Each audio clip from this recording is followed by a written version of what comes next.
नमस्कार स्टूडेंट्स, स्वागत है आप सभी का यूजीसी नेट गुरुकुल के इस ऑनलाइन प्लेटफॉर्म पर। स्टूडेंट्स, यदि आप चैनल पर नए हैं तो एक बार चैनल को सब्सक्राइब जरूर कर लीजिए ताकि आने वाली जो भी अपडेट्स हैं वो आप लोगों को मिलती रहें। और इसी के साथ आपको 5 दिवसीय दिवाली पर्व की हार्दिक शुभकामनाएं। आप जो भी आपके जो लक्ष्य हैं वो आप इस वर्ष प्राप्त कर सकें, ऐसी यूजीसी गुरुकुल टीम की आपके साथ शुभकामनाएं। यदि आप दिसंबर 2025 के नेट की तैयारी कर रहे हैं तो हमारा ऑफिशियल ऐप जेआरएफ अड्डा डाउनलोड करना ना भूलें ताकि आप अपनी आने वाली तैयारी को और बेहतर ढंग से कर सकें। और अभी दिवाली के अवसर पर आपको 15% का वहाँ पर ऑफर भी चल रहा है। आप उसको अपनी जो परचेज करने की सोच रहे हैं तो आप इसको परचेज कर सकते हैं। चलिए, आज का जो वीडियो है वो यूपी असिस्टेंट प्रोफेसर जो 9 PM की अपनी जो क्लास होती है रेगुलर, उसी का वीडियो है। और उच्चतर जो यूपी है बोर्ड शिक्षा आयोग, उसका जो पॉलिटिकल साइंस का जो पेपर है उसका अपन सॉल्यूशन लेकर आए हैं। चलिए तो वीडियो की शुरुआत करते हैं अपन। देखिए, भारत में किस प्रदेश में अनुसूचित जनजातियों के लिए सर्वाधिक सीटें आरक्षित हैं? तो अगर अपन बात करें कि भारत की जो संसद है उसमें एससी और एसटी को आरक्षण दिया गया है, और इसमें जो सर्वाधिक सीटें हैं वो मध्य प्रदेश से आरक्षित हैं। यहाँ पर जो सर्वाधिक सीटें हैं वो मध्य प्रदेश से आरक्षित है, क्योंकि मध्य प्रदेश की लगभग जो 20% जनसंख्या है वो अनुसूचित जनजातियां हैं। 20% जो जनसंख्या है वो अनुसूचित जनजातियों की है, और यहाँ से 6 सीटें आरक्षित हैं यहाँ से। और उड़ीसा से आप लोगों को 5 सीटें आरक्षित मिलेंगी। तो काफ़ी अच्छा क्वेश्चन था ये, फैक्ट था डायरेक्ट।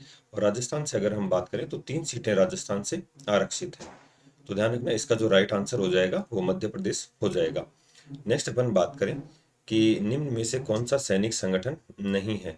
तो अगर हम बात करें जो शीत युद्ध था, शीत युद्ध के दौरान 1945 से 1991 तक जो शीत युद्ध चला दो महाशक्तियों के बीच में, यूएसए और यूएसएसआर द्वारा, जो बिना हथियारों के लड़ा गया। यूएसए के जो सैनिक संगठन थे वो नाटो, सीटो और सेंटो थे।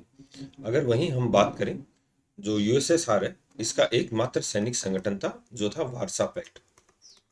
वारसा पैक्ट। तो अगर हम इसमें बात करें तो नाटो, सीटो और सिएंटो आपके क्वेश्चन में दिया है, और क्या नहीं दे रखा इसमें, तो अमेरिकी राज्यों का संगठन, ये जो इसका सैनिक संगठन नहीं है। अगर यहाँ पर वारसा पैक्ट होता तो इसका आंसर कुछ और होता। तो अभी जो राइट आंसर है अमेरिकी राज्यों का संगठन हो जाएगा। नेक्स्ट क्वेश्चन की ओर, ये भी काफी बेहतरीन क्वेश्चन है। निम्न में से कौन अंतर्राष्ट्रीय राजनीति के आदर्शवादी दृष्टिकोण का समर्थक नहीं है? तो देखिए, अगर इस क्वेश्चन के ऑप्शन के अकॉर्डिंग अपन बात करें तो यहाँ पर ये नहीं है की जगह हो जाता है, क्योंकि जो जो नहीं है समर्थक उसमें तो रॉबर्ट बटरफील्ड भी है, E.H. कार भी है, और निबहोल्ड निबुर भी है। ये सब अंतर्राष्ट्रीय राजनीति के जो हैं आदर्शवादी दृष्टिकोण के समर्थक नहीं है। और केवल जो जॉन शॉर्टवेल है ये अंतर्राष्ट्रीय राजनीति के समर्थक है। तो अगर इस क्वेश्चन को सही करें, समर्थक नहीं है, तो यहाँ पर जॉन शेटवेल राइट आंसर हो जाएगा। ठीक है, तो आप इस क्वेश्चन को एक बार और देख लीजिएगा। इसका जो राइट आंसर है वैसे समर्थक नहीं है तो जेम्स शॉर्टवेल हो जाएगा। नेक्स्ट अपन बात करें, सौदेबाजी सिद्धांत का आधार है। अंतर्राष्ट्रीय राजनीति में सौदेबाजी कब होती है? जब देखो, युद्ध के समय कोई सौदेबाजी नहीं होगी, राष्ट्रीय हित के लिए कोई सौदेबाजी नहीं होती है, संघर्ष में कोई सौदेबाजी नहीं होती। जब कोई संधि या समझौता होता है तब हम दो देशों के बीच में देखते हैं कि वहां संधि वार्ता होती है, तब सौदेबाजी होती है संधि की शर्तें तय करने के लिए। नेक्स्ट अपन बात करेंगे, नेक्स्ट क्वेश्चन की ओर बढ़ते हैं अपन कि भारत सोवियत संघ शांति मैत्री व सहयोग संधि पर किस वर्ष हस्ताक्षर किए गए? तो काफी अच्छा क्वेश्चन है। अगर हम बात करें 1971, एक युद्ध हुआ था भारत और पाकिस्तान को लेकर। इस युद्ध में पाकिस्तान ने सहायता मांगी अमेरिका से। तो अमेरिका ने सहयोग में 10वां जो जंगी बेड़ा था वो रवाना कर दिया। इस समय भारत ने गुट निरपेक्षता की नीति अपना रखी थी। अब गुट निरपेक्षता की नीति में भारत किसी भी देश के साथ शामिल नहीं था, या हम कहें शीत युद्ध के दौर में जो संपूर्ण विश्व दो भागों में बटा हुआ था, यूएसए और यूएसएसआर। तो ऐसी स्थिति में भारत ने एक तीसरी जो विचारधारा है उसका समर्थन किया और नई विचारधारा दी, जिसे अपन कहते हैं नॉन एलिजेंट मूवमेंट, गुट निरपेक्ष आंदोलन। तो ऐसी स्थिति में भारत के सामने अब अमेरिका ने पाकिस्तान का समर्थन कर दिया और अपना जो सैनिक बेड़ा था वो भेज दिया। तो यहाँ पर भारत के पास, यूएसएसआर के पास सहयोग मानने के अलावा कोई ऑप्शन नहीं था। तो अपन ने 1971 में 20 वर्षीय सहयोग संधि की सोवियत संघ के साथ। और देखिए उसका प्रभाव आप आज तक देख सकते हैं कि भारत के हर समय जो सहयोग के लिए खड़ा रहता है, पहले सोवियत संघ था, आज इसका परिवर्तित जो संगठन है वो रूस, भारत का हमेशा सहयोग करता है।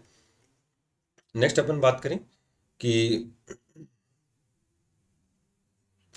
निम्नलिखित कथनों पर विचार कीजिए। उदारवादी वर्गीय अधीनता के यंत्र के रूप में नौकरशाही की आलोचना करते हैं। देखिए उदारवादी वर्गीय अधीनता के यंत्र के रूप में नौकरशाही की आलोचना करते हैं। एक वर्ग का नियंत्रण रहता है। दक्षिणपंथी नौकरशाही की स्वार्थी और अयोग्य रूप से व्याख्या करते हैं, और मार्क्सवादी खुलेपन और दायित्व बोध की कमी के लिए नौकरशाही की भर्त्सना करते हैं। तो निम्नलिखित में से कौन सा कथन गलत है? तो यहाँ पर ध्यान रखना, गलत पूछा है, तो इसका जो राइट आंसर हो जाएगा, ये पहला और तीसरा जो है इसका गलत है, तो राइट आंसर जो है सी हो जाएगा। तो नौकरशाही के जो अपन सिद्धांत देखते हैं, मैक्स वेबर वगैरह इन्होंने जो नौकरशाही के सिद्धांत दिए हैं, वहां से आप लोगों से ये क्वेश्चन पूछा गया है। तो काफी अच्छा जो क्वेश्चन था यहाँ पर। तो इसका जो राइट आंसर है वो ध्यान रखना, केवल वन और थर्ड इसका जो है गलत हो जाएगा, बाकी जो सेकंड है वो इसका सही हो जाएगा। नेक्स्ट क्वेश्चन, नाटो व वर्साई संधि के मध्य निशस्त्रीकरण संधि कब हुई? तो देखो वर्साई की जो संधि थी ये 1919 में स्थापित हो गई थी, और नाटो की स्थापना ही तो 1949 में हुई थी। तो ऐसी स्थिति में यहाँ पर इस क्वेश्चन का जो आंसर हो जाएगा वो उपयुक्त में से कोई नहीं राइट आंसर हो जाएगा। ठीक है, क्योंकि जो प्रथम विश्व युद्ध हुआ था 1914 से 1918 तक, उसके बाद वर्साई की संधि हुई थी जो जर्मनी के ऊपर थोपी गई थी। तो इसका जो राइट आंसर हो जाएगा उपयुक्त में से कोई नहीं। नेक्स्ट अपन बात करें, किसने कहा कि शक्ति एक विशेष प्रकार का प्रभाव है जिसकी पालना न करने पर घोर हानियां उठानी पड़ती हैं? तो ये भी काफी अच्छा क्वेश्चन है। इसका जो राइट आंसर है वो रॉबर्ट डहेल हो जाएगा। ठीक है, डायरेक्ट अपन ध्यान रखना, इसका जो राइट आंसर है वो रॉबर्ट डहेल हो जाएगा। रॉबर्ट डहेल जिन्होंने व्यवहारवादी सिद्धांत में अपनी भूमिका निभाई थी। तो ये क्या कहते हैं कि शक्ति एक विशेष प्रकार का प्रभाव है जिसका पालन न करने पर अपने को घोर हानियां उठानी पड़ती हैं। नेक्स्ट अपन बात करें, निम्नलिखित में से किस रचना में बेंथम ने, देखिए बेंथम जो उपयोगितावादी विचारक थे, ब्लैक स्टोन की पुस्तक the commentaries on the laws of England की आलोचना करने के लिए की थी? तो ध्यान रखना, ये इनकी जो पुस्तक थी द फ्रेगमेंट ऑन गवर्नमेंट, इस पुस्तक में इन्होंने the commentaries on the laws of England की आलोचना की थी। तो जो कानून के ऊपर लिखी गई थी इसकी जो सर्वप्रथम आलोचना की थी, और इसके बाद ये बेंथम काफी फेमस भी हो गए थे क्योंकि इन्होंने ब्लैक स्टोन जैसे विचारक की जो कानून संबंधी अवधारणा थी इसकी आलोचना कर दी थी। नेक्स्ट क्वेश्चन, कोलंबो समझौता 1962 का संबंध है? तो देखिए अगर आप 1962 का घटनाक्रम याद करेंगे, जैसे अभी अपन ने दो क्वेश्चन पहले 1971 का जो घटनाक्रम था भारत पाकिस्तान युद्ध, तो उसमें जैसे अपन ने लिंक किया था कि उस समय पाकिस्तान ने अमेरिका का सहयोग प्राप्त करने के लिए भारत के ऊपर जो अमेरि भारत के ऊपर आक्रमण किया था, भारत ने सोवियत संघ के साथ वो संधि की थी। वहीं 1962 की अगर अपन बात करें तो आप याद कीजिए भारतीय इतिहास में भारत और चीन को लेकर जो युद्ध हुआ था, ऐसी स्थिति में इस युद्ध के बाद जो भारत चीन का सीमा विवाद था इसको हल करने के लिए एक समझौता हुआ था जिसे कोलंबो समझौता कहते हैं इसको। तो इसका राइट आंसर हो जाएगा भारत चीन सीमा विवाद से। तो कोलंबो समझौते का संबंध किसका है? भारत चीन सीमा विवाद से। Next question, diplomas of politics नामक पुस्तक किसकी है? डिप्लोमाज ऑफ पॉलिटिक्स पुस्तक किसकी है? तो ये भी काफी अच्छा क्वेश्चन है। तो इसका जो राइट आंसर है, डायरेक्ट फैक्चुअल क्वेश्चन है, तो मार्गन थाउ की जो अंतरराष्ट्रीय राजनीति के यथार्थवाद के जनक है, यथार्थवाद के जनक है डिप्लोमाज ऑफ पॉलिटिक्स, ये इनकी पुस्तक लिखी गई थी। निम्नलिखित में से कौन सा एक अंग सीटों का नहीं है?